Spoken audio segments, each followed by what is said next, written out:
Thanks for joining us here on Lazarus Radio, your station for mythic music and tales from beyond. Relax and wander misty dreamscapes with our next mystical song here on Lazarus Radio.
The magic continues with a new ballad from the bards on Lazarus Radio. Stay tuned for mythic music from across the realms.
Greetings, friends. It's time for another tale from the realms of fantasy here on Lazarus Radio.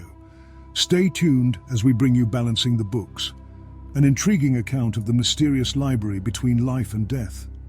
What secrets lie within the pages of this spectral place, where reapers record the fates of mortal souls? Listen and learn of the spirit world's bookkeeping as we journey beyond the veil. After this brief interlude, your magical melodies will continue here on Lazarus Radio.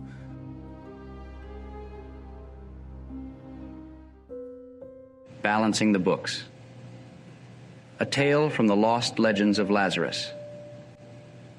There is said to be a secret library hidden within the kingdom. It can't be found on the bustling streets of the capital city or hidden away high in the frozen dark mountains. It has no doors or windows. As a matter of fact, it doesn't have any kind of physical address you could visit. This is the Library of Death. The library exists within the veil, the world between the living and the dead. The only permanent occupants of this library are the reapers, those that manage and collect souls when they are due to pass to the other side. Their bookkeeping is impeccable, detailing every life to have been or will be, along with extensive notes on each individual. Although reapers can see thousands of years into the future, which allows them to keep records of those yet to be, it does require ongoing maintenance. The path they can see can be changed and altered by current events. Somebody could die before they are due, or another could cheat death using magic or trickery. These events are rare, but when they do happen, it requires a lot of work to update all the current and future records. It's not their job to maintain the current timeline.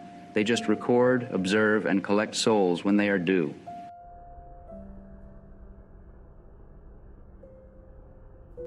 Vibrant green grass, as tall as her eyes could see, directly above the most beautiful deep blue sky, not a cloud to be seen.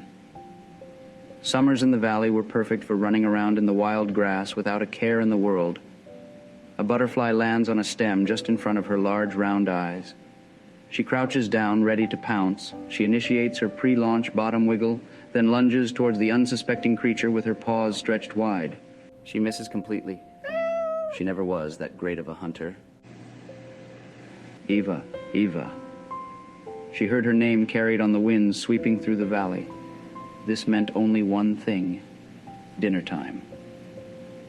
She ran as fast as her tiny forelegs would carry her through the deep grass, down the hill, and hopped across the stones of the stream at the bottom of the garden. Her run turned into a fast walk as she approached the back door towards her best friend and owner, Chiyoko. "You're such a funny little cat," Chiyoko said, looking down at Eva while stroking her small, fluffy head. "Come on, it's food time." Eva followed Chiyoko into the small, rustic kitchen and waited patiently for her daily plate of minnow fish caught fresh from the stream that morning. Later that evening, Eva lay curled in front of the fire, whilst Chiyoko sat in her armchair reading in the corner. Eva jumped as Chiyoko let out a few consecutive coughs. She had noticed that she had been coughing a lot recently, and it seemed to be getting worse with each week that passed. Chiyoko was ill. Eva didn't really understand this, but she sensed something had been wrong for the last couple of months. She hoped it would pass, and everything would remain fine. The days got shorter, and the bright summer sun had now become a faint glow behind the thick gray clouds now blanketing the sky. Winter had arrived, and Chiyoko's health had drastically declined. One morning, around 3 a.m., Eva was sleeping at the foot of Chiyoko's bed. She heard a faint noise from the dark, far corner of the room. She hissed as a shadowy figure approached. The figure said calmly, "Hi, Eva. I am sorry, but I am here to collect Chiyoko. Her time has come." Eva sensed that the figure was not evil, but did understand that it would bring sadness to her. The figure communicated with Eva telepathically so that they could understand each other. It was less of a conversation, but more of a transfer of feeling and intent. Eva understood that the figure was a reaper and was here to collect Chiyoko's soul. Eva couldn't bear the thought of being without her friend, so asked the shadowy figure to strike a deal with her. She was 6 years old. Her lifespan was not as long as a human's, but she knew she had some years left. Knowing Eva's intent, the reaper communicated with her and explained, "Eva, you are 6. In 3 years and 2 months you will slip and fall from a tree and sadly die. You want to be with your friend for some more time. This I can sense, but my books need to remain balanced. I can split your remaining years in half and divide them between you and Chiyoko. Is this what you would like to do? Ava looked back into the blackness. The abyss of this creature stood before her and agreed to the deal. The Reaper then began to fade and evaporate into a mist that seeped into the nooks of the wooden floorboards until it could no longer be seen. Ava did not sleep well after her interaction with the figure, but as the sun rose, so did Chiyoko. She seemed more alive than she had been in a long time. She made breakfast for them both, not a single cough. It seemed as though the Reaper had kept his end of the bargain. Those that balance the books of death are not evil and gain nothing from others' suffering, but they do need to take what they are owed. Over the next 1 year and 7 months, Eva and Chiyoko had a wonderful time. They both experienced another beautiful summer together and couldn't be happier. On the final night, Chiyoko went to sleep as usual. She fell asleep happy and full of peace, completely oblivious of the gift Ava had given her. That night, Ava stayed up to watch Chiyoko sleep, as she knew this would be the last few hours they would spend together. She sat and waited for the shadowy figure to appear in the corner once again.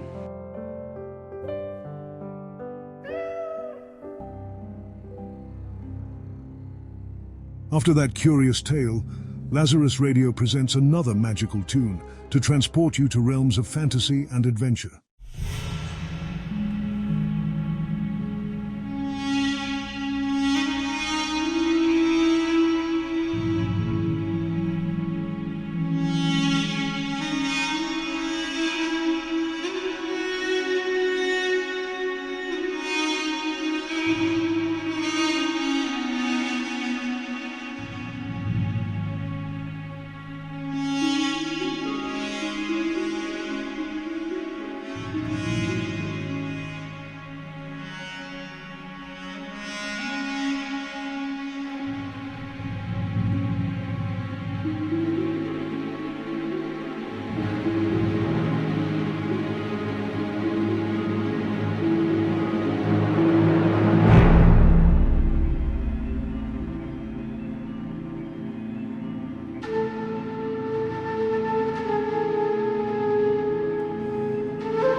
That haunting tune conjured visions of mystical realms. Now join us as Lazarus Radio illuminates your imagination with the kingdom's weather. Brewing rains over the Witchwoods and chilling winds across the icy northern peaks mark the seasonal changes in our magical lands. Stay tuned for your up-to-the-minute forecast next on Lazarus Radio. Lazarus Radio now carries you to the capital's taverns with a new hit from the renowned bards of the Elvish Marauders, who blend elven and gnomish instruments in their new hit tune, Peasant's Courtyard.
vibrant slice of daily life in the realms.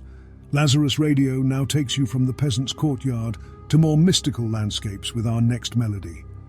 It's time to slow down and let magical notes cast their spell here on Lazarus Radio. Lose yourself in this enchanting elven piece, perfect for quiet contemplation beneath the moonlit boughs of a verdant forest.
Now Lazarus Radio recounts the legend of friendship and loyalty, with the tale of the wandering Colossus, the story of a marshland spirit searching tirelessly for his lost wizard companion. The story of the wandering Colossus, a tale from the Lost Legends of Lazarus. The legend of the wandering Colossus is a curious one. Throughout the kingdom, the tale is known by all, passed down generation after generation. Some say the Colossus is a huge beast that wanders the wastelands looking for lost travelers to eat. Others say it's a cursed wizard looking for the one who cast its curse, hoping to reverse the torment. Others say it's nothing but a myth based on a small truth, which over the generations has become a story about a huge creature that was probably nothing more than a large animal. None of these theories are true. This is the true story of the Colossus. Over 1,000 years ago, there lived a wizard named Alder. He was a wizard of nature, protecting all the flora and fauna around his home. Each day he would walk the forests and fields, using his magic to encourage the trees to grow taller, the flowers to bloom brighter, and the creatures to become stronger. All those that lived near Alder flourished. Alder loved his work, but also realized he was limited by the distance he could walk each day. He wanted to help more, but how? For several nights he pondered by his fireplace, sipping on green root beer. One particular evening, feeling particularly tired and out of ideas, he heard a small knock from the kitchen. Alder was used to creatures making their way into his home and settling down for the night, but nonetheless he thought it would be worth having a look to find the source of the noise. In the kitchen, he stood silently listening.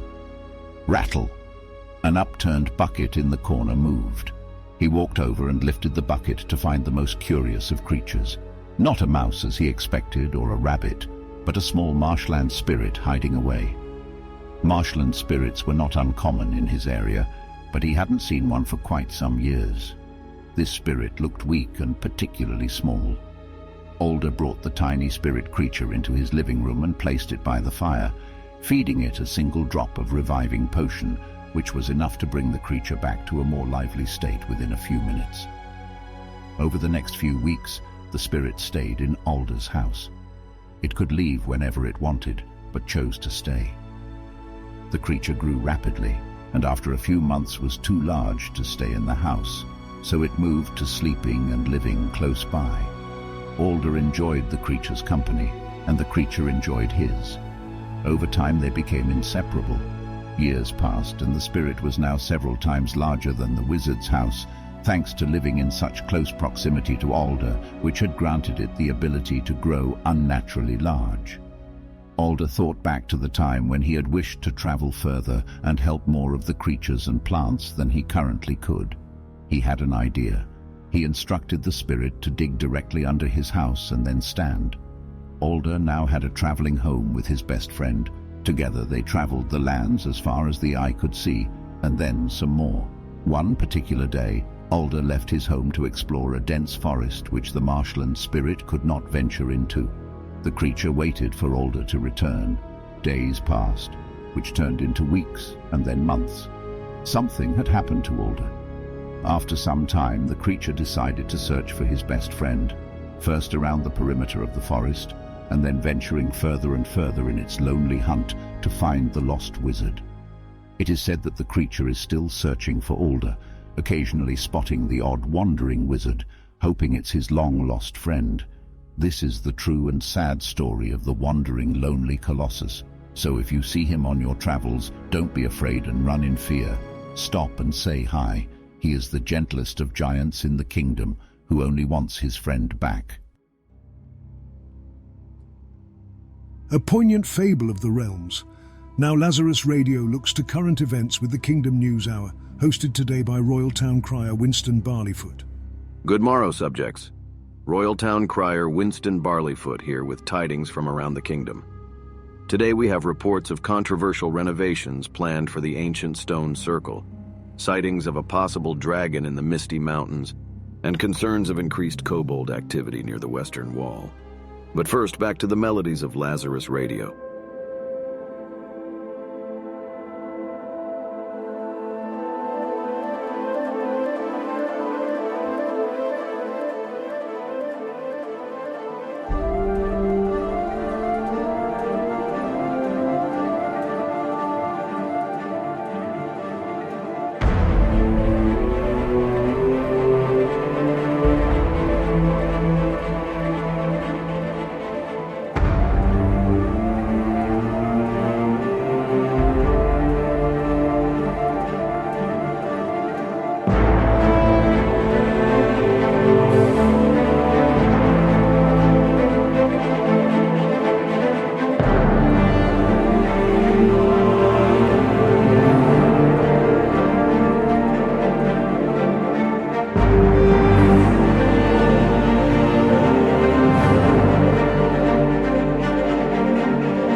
As dusk falls over mystical realms, Lazarus Radio presents melodies imbued with the magic of the gloaming hour. Lose yourself in this piece that calls to mind fading sun rays over forest canopies and awakening creatures of the night. The fantasy continues here on Lazarus Radio.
Friends, Lazarus Radio now hears from Foxglove Potions, brewers of magical concoctions deep in the emerald gloom of Foxglove Forest.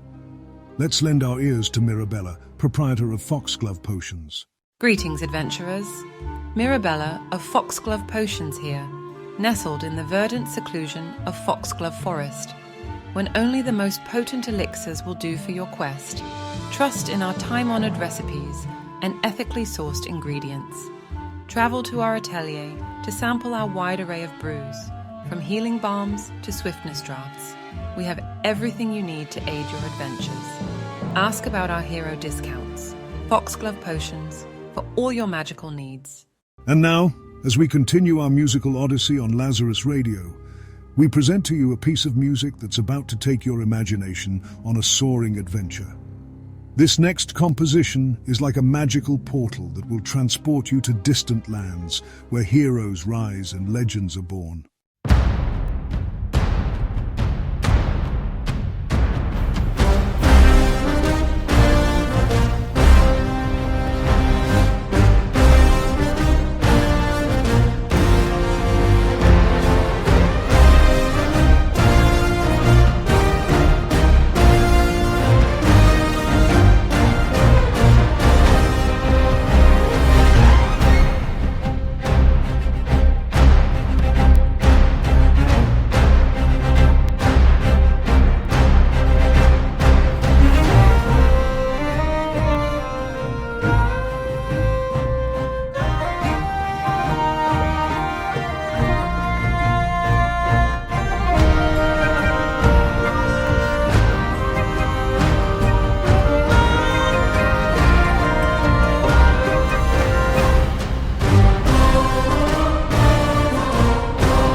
And now, my dear listeners, the time has come to step into the realm of storytelling on Lazarus Radio.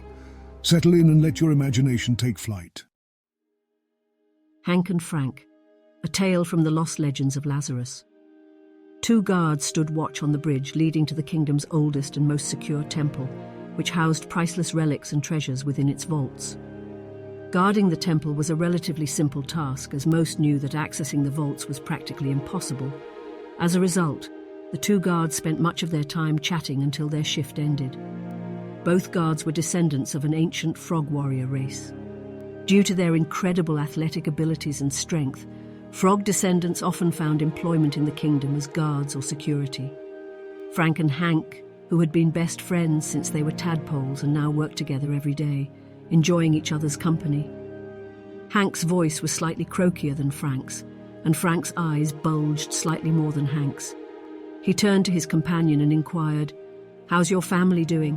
I see the tadpoles are growing up quickly." Frank responded, "They're doing well, thank you.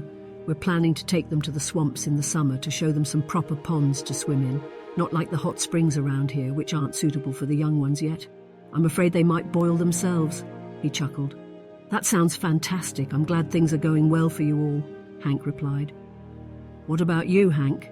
How's your partner Max doing?" Frank asked. Hank sighed. "Unfortunately, he's not getting better. The healers have said that his condition is incurable."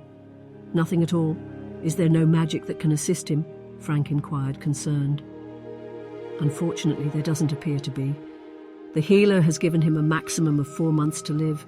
We'll simply concentrate on making memories and getting the most out of our time together," Hank replied. The two guards stood in silence for a moment, reflecting on the fragility of life and the inevitability of death. Later that day, as their shift was nearly over and the sun was setting on the hills, a stranger approached the two guards on the bridge. The stranger was cloaked, with a hood hanging over his face that almost entirely concealed his body. Only a long, scraggly beard was visible. Before they could react, the stranger drew a staff from his cloak and unleashed the brightest of lightning bolts. They were under attack. The attack took them by surprise. Nobody had attempted to pass them in years. The lightning bolt struck Frank in the chest, causing him to fall. Hank drew his sword and quickly plunged it through the attacker's chest and heart, disarming him in an instant. Hank looked back at his friend lying on the ground. The lightning bolt had been fatal. He did not move or respond. Hank sat slumped over the body of his best friend, mourning Frank's loss and knowing that his partner Max was also on the brink of death. In that moment, Frank felt a deep sadness, aware that his only friend was gone, and in a few months he would be forever alone. And there we have it, dear listeners, a tale that touched the depths of our hearts. It was a story of courage and sacrifice, a reminder of the bittersweet nature of life in the kingdom. As we reflect on the poignant lessons it imparted, we're reminded of the value of friendship, the strength of bonds that can weather even the harshest storms. But fear not, for our journey through the frequencies of Lazarus Radio is far from over. As we wipe away those heartfelt tears, we're ready to inject some liveliness back into the airwaves. Up next, we have a real treat for you all. Get ready to tap your feet and let loose, as we present a fun and spirited folk piece by the renowned group of dwarves known as the Dark Mountain Revelers.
Ladies and gentlemen, citizens of the kingdom, it's that time again for a news update brought to you by none other than the esteemed Royal Town Crier, Winston Barleyfoot. Let's give a warm welcome to Winston as he brings us the latest happenings from every corner of our realm. Greetings, noble listeners. I come bearing tidings from across the kingdom. Firstly, news from the eastern villages. The annual Starlight Festival has been announced, a night of wonder when lanterns are released into the sky, each carrying the dreams and wishes of our people. It's a spectacle not to be missed, my friends. On a more somber note, reports have surfaced of enchanted creatures venturing closer to our towns. The Royal Guild of Magicians assures us they are investigating the matter, but I urge everyone to exercise caution and avoid venturing alone into the deep woods.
Dear listeners, it's time to transition into our next musical experience on Lazarus Radio. As the current tune fades, we invite you to open your ears and hearts to a new composition that will carry you on a journey through the realm of sound. So stay tuned as we embark on another chapter of melodies and rhythms that paint the canvas of our kingdom's diverse musical tapestry.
As dusk falls over mystical realms, Lazarus Radio presents melodies imbued with the magic of the gloaming hour.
As we bid adieu to the captivating melodies that celebrated the mystique of witches in the woods, it's time to embrace a new musical adventure.